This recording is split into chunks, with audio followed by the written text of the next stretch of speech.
আপনি আমার কালচারটা কি জানেন? ভাই যদি একজন বিদেশ থাকে মাইন্ড করবা না কেউ?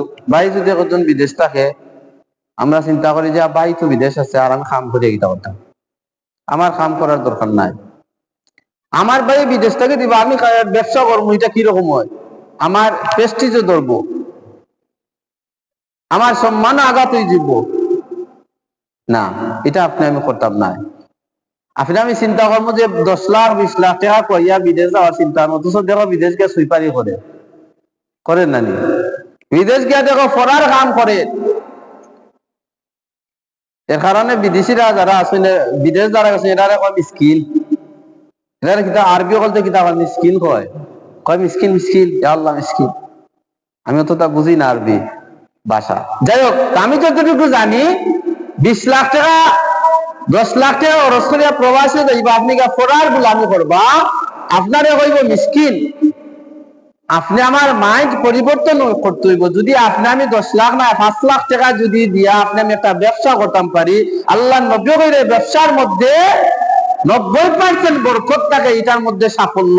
5 লাখ টাকার ব্যবসা করলে হে বাহিরে গিয়া অন্য কাজ করতে হইব, কিন্তু ব্যবসা করলে হে আরো 2 জন মানুষও কাটাইতে পারবো, ঠিক কিনা? আমার দেশের 2 জন মানুষ অকর্ম মানুষের কর্ম দেওয়ার ব্যবস্থা হইছে না। আপনি যদি 5 লাখ টাকার ব্যবসা, অবশ্যই একজন মানুষ আপনার দরকার আছে। তাহলে আপনার দেশের আমার দেশের একজন আমার এলাকার ভাই ভাতিজা একটা চাকরি করতে পারলো, বেকারটা কি? দেখো শতকরা প্রায় 50% মানুষ, 60% মানুষ বাহিরে প্রবাসে যায় মানুষ। এই প্রবাসী মানুষগুলা যদি ব্যবসা করতো 10 লাখ 15 লাখ টাকা না কইয়া 20 লাখ না কইয়া, এই ব্যবসার মধ্যে আমার দেশের, আমার মনে হলে, আমার যতটুকু আসল বুদ্ধি দিয়ে আমার মনে হলে কোনো ছেলে সন্তান বেকার থাকলো না বাংলাদেশের মানুষ। এই এলাকার মধ্যে একটা উদাহরণ, এই এলাকার মধ্যে কমপক্ষে অন্তত 10-15 জন মানুষ নিচে আসল ব্যবসায়ী।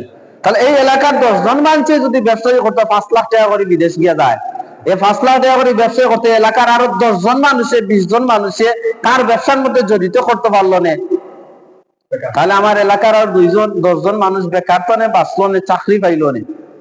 আপনি আমি এটা চিন্তা করি না।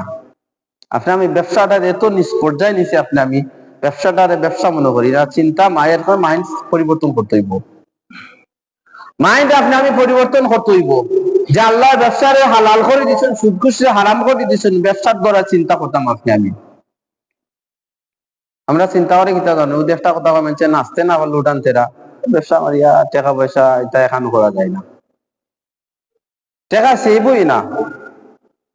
আপনি ব্যবসা করিয়া দেখো কা, ব্যবসা সেভ হয় কি নয় আপনি দেখো কা, চেষ্টা করলে উপায় হয়। আপনি আমি যদি হাদিসের দিকে লক্ষ্য করি, সাহাবায়ে কেরামদের দিকে লক্ষ্য করি, দেখো আল্লাহর নবী সিরিয়ার জমিনও ব্যবসা করছেন না করছেন না? তাহলে আপনি আমি ব্যবসা খেনে আপনি আমি মন দিই না, ব্যবসাটারে আপনি আমি চাই খালি দূরে সরিয়ে রাখতাম।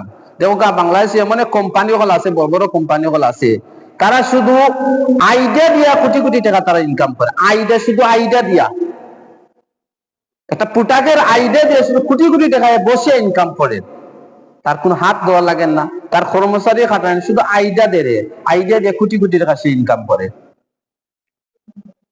আল্লাহ নবীর ইতিহাস গেলে দেখা যায় আল্লাহ নবীও ব্যবসা বাণিজ্য করছেন, ব্যবসার মধ্যে বরকত আছে।